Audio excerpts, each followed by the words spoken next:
Assalamualaikum warahmatullahi wabarakatuh. Kami kelompok 1 akan mempresentasikan hasil diskusi kelompok kami yang artikel yang berjudul When a Group is Not a Group, The Cognitive Foundation of Group ID Generation. Untuk itu, saya Alvin Eka Pratama dengan NIM 1905510282 dan rekan saya Vanessa Ardiani dengan NIM 1905510253. Artikel ini ditulis oleh Murli Nagasundaram dan Alan R. Dennis dari University of Georgia. Artikel ini berpendapat bahwa sebagian besar perilaku generasi ide dalam brainstorming elektronik IPS dapat dilihat dengan melihat IPS sebagai fenomena individu kognitif dari perspektif sistem pemrosesan informasi manusia. Apa itu grup? Para peneliti telah menemukan berbagai karakteristik dalam definisi kelompok, termasuk interaksi dalam pertemuan tatap muka, Bell 1950, pengaruh interpersonal, Shaw 1981, nasib bersama, Fiedler 1967, dan persepsi bersama dan ikatan afektif, Delameter 1974. Penggunaan sistem dukungan grup, teknologi berbasis komputer atau GSS yang dirancang untuk membantu kelompok yang mengerjakan berbagai tugas bersama menjadi lebih luas, baik di organisasi publik maupun swasta. Salah satu aktivitas penting yang mendapat banyak perhatian dari pengguna dan peneliti GSS adalah generasi ide kelompok. Brainstorming elektronik atau IPS seperti itu telah ditemukan lebih efektif daripada brainstorming verbal, menurut Gallupi 1992. Penelitian yang masih ada di bidang ini cenderung menggunakan teori dari kelompok kecil, termasuk psikologi sosial dan literatur sosiologi dalam mencoba untuk memprediksi atau menjelaskan perilaku kelompok menggunakan IPS atau GSS. Meskipun tidak ada teori tunggal yang cukup untuk menjelaskan fenomena psikologis atau sosiologis yang kompleks, kami berpendapat bahwa bagian penting dari perilaku IPS dapat dijelaskan dengan melihat IPS sebagai fenomena kognitif dan menggunakan perspektif pemrosesan informasi manusia. Langkah-langkah yang dilakukan oleh peneliti: pertama-tama, menyajikan perspektif pemrosesan informasi manusia. Selanjutnya, memeriksa prinsip-prinsip dasar yang mendasari generasi ide dan meninjau hasil penelitian yang berkaitan dengan tipe pendekatan utama untuk generasi ide kelompok, brainstorming verbal, kelompok nominal, dan brainstorming elektronik. Kemudian memeriksa kembali pendekatan dari perspektif pemrosesan informasi manusia berdasarkan diskusi di atas. Kami mengusulkan agenda baru untuk peneliti generasi ide kelompok. Akhirnya, mengembangkan serangkaian proposisi yang dapat diuji yang membahas satu item pada agenda baru. Kemudian ada perspektif pengolahan informasi manusia. Peneliti empiris yang paling rinci dan rumit dilakukan pada sifat pemecahan masalah manusia dilakukan oleh Alan Newell dan Herbert Simon 1972.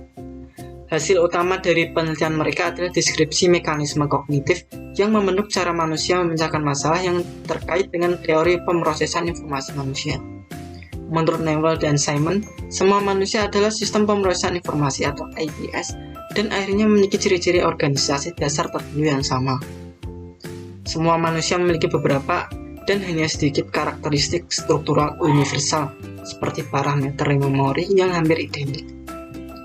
Kemudian karakteristik sistem pemrosesan informasi IPS menurut Newell dan Simon 1972. IPS manusia adalah sistem serial. Ia hanya dapat mengeksekusi satu proses informasi dasar pada satu waktu. Kemudian ini termasuk memori jangka panjang atau LDM dan memori jangka pendek STM yang untuk semua tujuan praktis dari kapasitas tak terbatas dan diatur secara asosiatif. Ini berisi simbol dan struktur simbol. Kemudian simbol mewakili potongan informasi. Potongan adalah salah satu kesatuan informasi dari berbagai tingkat kompleksitas, ukuran, dan organisasi. Misalnya menjadi satu alfabet, kata kalimat, atau keseluruhan konsep. Simbol perlu dicari dan ditransfer dari LDM ke STM sebelum dapat digunakan. Kemudian memori eksternal atau IM. Dengan ukuran sewenang-wenang dapat disediakan untuk memperluas kapasitas virtual STM. Sifat memori eksternal tidak ditentukan, bisa berupa misalnya visual atau audio, kertas atau elektronik, dan sebagainya. Ide generasi. Ide adalah produk dari proses berpikir. Itu bisa diambil sebagai potongan utuh dari LDM, dirumuskan dari simbol lain yang diambil dari LDM, memori jangka panjang, disebabkan oleh stimulus eksternal atau beberapa kombinasi dilihat pada tingkat individu. Proses pembangkitan ide pada dasarnya adalah tindakan kognitif yang melibatkan pemrosesan informasi dan akses informasi. Kemudian ada prinsip ide generasi. Semua metode pembangkit ide kelompok atau individu berusaha menciptakan konteks bagi individu yang merangsang generasi ide. Prinsip umum yang mendasari banyak metode pembangkit ide adalah menciptakan sumber keragaman dalam lingkungan, memberi ide semakin besar keragaman sumber atau rangsangan ide, semakin besar berbagai potensi ide yang dihasilkan, menurut Hoffman 1959. Teknik pemecahan masalah kreatif dirancang untuk membantu individu keluar dari pola pikir melalui rangsangan yang menciptakan variasi dalam lingkungan generasi ide pembuat ide. Ide-ide baru sering muncul dalam konteks yang tidak berhubungan, menurut Giselin 1952. Kemudian penelitian generasi ide. Mungkin pendekatan yang paling banyak dikenal dan diteliti untuk menghasilkan ide adalah brainstorming. Osborne 1957. Alex Osborne meningkatkan proses tradisional yang tidak terstruktur dari generasi ide kelompok dan mengubahnya menjadi tidak sistematis. Menggunakan wawasannya untuk menambahkan seperangkat aturan untuk mengatasi disfungsinya. Aturan disediakan dalam bentuk instruksi kepada kelompok brainstorming adalah semakin liar idenya, semakin baik dan menggabungkan dan meningkatkan ide-ide yang dihasilkan. Aturan-aturan tersebut dimaksudkan untuk mengatasi faktor-faktor sosial dan memotivasi utama yang dapat membuat munculnya ide-ide. Osborne mengklaim bahwa kelompok yang mengadopsi aturan dapat menghasilkan ide 2 kali lebih banyak daripada individu yang bekerja sendiri. Diel dan Stroop 1987 mengeksplorasi 3 kemungkinan penyebabnya hilangnya produktivitas brainstorming yang diidentifikasi oleh peneliti sebelumnya. Yang pertama, pemblokiran produksi, kekhawatiran evaluasi, dan free riding. Mereka menyimpulkan bahwa pemblokiran tersebut menjelaskan proporsi yang sangat besar dan varian kinerja antar brainstorming dan kelompok. Oke, saya akan melanjutkan. Jadi dalam slide ini ada ide generasi dari perspektif informasi manusia. Setiap skema yang melibatkan pertukaran informasi manusia dan interaksi, apakah melibatkan teknologi atau tidak, akan berhasil sejauh mengakui kendala IPS manusia. Jadi ada beberapa implikasi dari perspektif IPS untuk generasi ide adalah sebagai berikut. Yang pertama, individu hanya dapat melakukan satu jenis proses pada satu waktu. Misalnya, mengakses atau merumuskan ide, melatih ide, atau mendengarkan dan menyimpan dalam LTM ide yang diucapkan oleh individu lain. Kemudian yang kedua, ide yang melebihi kapasitas potongan STM tidak akan disimpan sepenuhnya. Kemudian yang ketiga, beberapa bentuk memori eksternal atau IM, external memory, akan cenderung meningkatkan produktivitas generasi ide dengan memperluas kapasitas virtual STM. Jadi brainstorming memungkinkan anggota kelompok untuk berinteraksi dan secara bebas menghasilkan ide-ide yang membuat setiap peserta menjadi sumber stimulus bagi peserta yang lainnya. Kemudian slide selanjutnya ada mekanisme penyusunan utama dalam IBS. Setiap IBS mencakup 3 mekanisme. Yang pertama ada mekanisme penataan paralel input. Jadi mekanisme masukan paralel memungkinkan peserta untuk menyumbangkan ide-ide segera setelah mereka dihasilkan. Ini meniadakan kebutuhan peserta untuk melatih ide-ide mereka di STM tanpa batas waktu, sehingga membebaskan STM mereka untuk memproses ide-ide tambahan. Kemudian yang kedua ada memori kolektif. Mekanisme memori kolektif memungkinkan ide-ide yang dihasilkan secara paralel ini untuk disimpan dan kemudian diambil oleh peserta sesuka hati dari memori eksternal ini.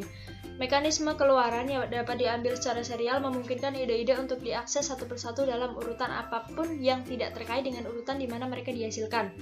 Mekanisme memori kolektif membantu memisahkan input paralel dari output serial dan memperkenalkan setidaknya satu tingkat komunikasi tidak langsung di antara anggota kelompok penghasil ide. Kemudian yang ketiga, Itu output yang dapat diambil secara serial yang bersama-sama mengatasi keterbatasan IPS. Istilah serial mengacu pada cara IPS menangani ide. Itu tidak menyiratkan bahwa ide dapat diakses hanya dalam urutan tertentu yang tetap. Jadi ketiga mekanisme penataan ini bersama-sama menciptakan kondisi yang diperlukan dan cukup untuk terjadinya fund blocking produksi. Manfaat utama dari IBS ini sering ditekankan adalah bahwa hal itu memungkinkan untuk generasi ide paralel, sehingga bisa mengurangi total waktu yang dibutuhkan untuk menghasilkan ide. Kita lanjut, slide berikutnya, rangsangan kognitif, sebuah agenda baru untuk pencarian ulang dalam generasi ide kelompok. IBS telah secara dramatis mengubah proses pembentukan ide kelompok. Hasil empiris yang diperoleh dengan IBS telah menyoroti kebutuhan untuk menguji kembali pemahaman dan asumsi kita mengenai fenomena tersebut. Penulis artikel mengusulkan agenda baru untuk penelitian generasi ide kelompok yang menekankan studi mekanisme kognitif dasar dan proses yang terlibat dalam generasi ide. Tujuan dari agenda penelitian baru adalah untuk mengeksplorasi prosedur, strategi, dan teknologi untuk yang pertama itu merangsang pembentukan ide STM, dan yang kedua itu penggunaan efektif IPS manusia berdasarkan keterbatasan strukturalnya. Kemudian yang ketiga, mengelola sifat dan tingkat interaksi di antara anggota kelompok. Karena dalam konteks kelompok lah kita menyelidiki pertanyaan pembangkitan gagasan, jadi sehingga dapat menjawab pertanyaan di atas. Sangat penting untuk memenuhi ketiga tujuan tersebut, teknik generasi ide lisan, misalnya fokus pada stimulus ide tetapi tidak mengatakan apa-apa tentang penggunaan IPS.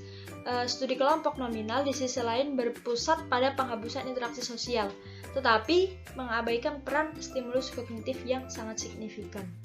Lalu, apakah ada cara untuk memaksimalkan penciptaan ide sekaligus meminimalkan kelebihan informasi di IBS? Nah, jadi salah satu pendekatan adalah untuk menyajikan hanya sebagian dari ide-ide yang dihasilkan untuk setiap peserta.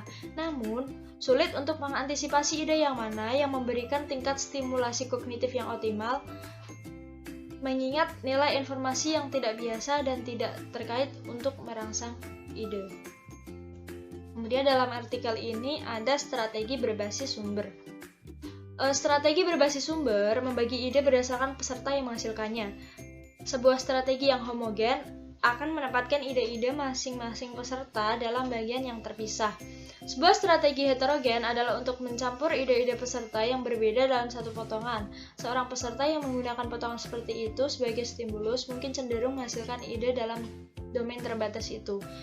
Sedang seseorang yang akan mengharapkan strategi heterogen untuk menghasilkan ide-ide baru atau sangat berbeda. Jadi semakin besar heterogenitas, semakin besar stimulan, dan dengan demikian kebaruan ide-ide akan dihasilkan. Kita lanjut, slide berikutnya itu ada strategi berbasis stimulus. Strategi berbasis stimulus fokus pada potongan yang menstimulasikan generasi ide. Di sini juga terdapat strategi homogen dan heterogen juga. Jadi sebuah strategi homogen akan menempatkan sebuah ide dalam potongan yang merangsang generasinya, sedangkan strategi heterogen akan menempatkan ide-ide dalam potongan selain yang merangsang mereka. Ada proporsi keragaman stimulus berikut didasarkan pada argumen di atas.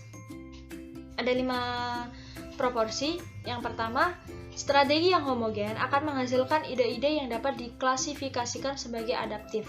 Jadi semakin homogen strateginya, maka semakin adaptif ide-ide yang dihasilkan. Proporsi yang kedua, itu strategi yang heterogen akan menghasilkan ide-ide yang tergolong inovatif.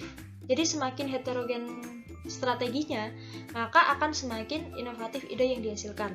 Kemudian proporsi yang ketiga itu strategi campuran akan menghasilkan ide-ide yang dapat diklasifikasikan sebagai kurang inovatif daripada strategi heterogen, tetapi lebih inovatif daripada strategi homogen. Kecenderungan menuju satu atau ujung kontinum yang lain tergantung pada konstitusi campuran potongan. Kemudian proporsi yang keempat itu strategi heterogen akan menghasilkan produktivitas yang lebih rendah daripada strategi homogen ketika ada batasan waktu untuk menghasilkan ide. Jadi penulis artikel mendefinisikan produktivitas sebagai jumlah ide yang dihasilkan per unit waktu. Kemudian proporsi yang terakhir, yang kelima ini, strategi yang heterogen akan menghasilkan produk yang lebih tinggi. Jadi 5 proporsi di atas, 5 proporsi yang saya sebut, itu dapat diterapkan secara bergantian pada masing-masing dari 4 dimensi yang berbeda untuk menghasilkan 20 proporsi yang berkaitan dengan keragaman stimulus. Kita lanjut. Ada stimulus cardinality. Kriteria kardinalitas stimulus memiliki dimensi yang disarankan oleh atribut kuantitatif ide yang ditampilkan di layar, seperti jumlah ide per potongan, ukuran potongan, dan jumlah potongan ide atau jumlah potongan. Ada potongan kecil versus besar. Jadi dapat dikatakan bahwa potongan yang lebih kecil itu cenderung menyebabkan kelebihan beban daripada yang lebih besar, mengingat keterbatasan suatu kapasitas STM. Jadi misalnya, jika ukuran bongkahan terbatas untuk ukuran tampilan yang tersedia, semua informasi dalam potongan berada dalam bidang pandang peserta, yaitu memori eksternal, sepanjang waktu, dan oleh karena itu tidak ada yang perlu disimpan di STM. Di sisi lain, jika sepotong itu sangat kecil, mungkin berisi 2 ide. Mungkin ada stimulasi kognitif yang tidak mencukupi juga. Kita lanjut, slide berikutnya itu ada stimulus temporal. Ini strategi temporal didasarkan pada urutan temporal di mana ide-ide dihasilkan. Di kelas strategi ini, ide-ide diatur dalam potongan berdasarkan urutan di mana mereka dihasilkan. Kriteria jarak temporal stimulus menyarankan strategi di mana ide-ide dapat diatur dalam potongan dalam urutan temporal. Membalikkan urutan temporal, urutan campuran atau berbagai urutan dimungkinkan di sini. Ada 2 proporsi dalam stimulus temporal. Proporsi yang pertama itu, semakin besar jarak temporal dari suatu stimulus, maka semakin inovatif ide-ide yang dihasilkan.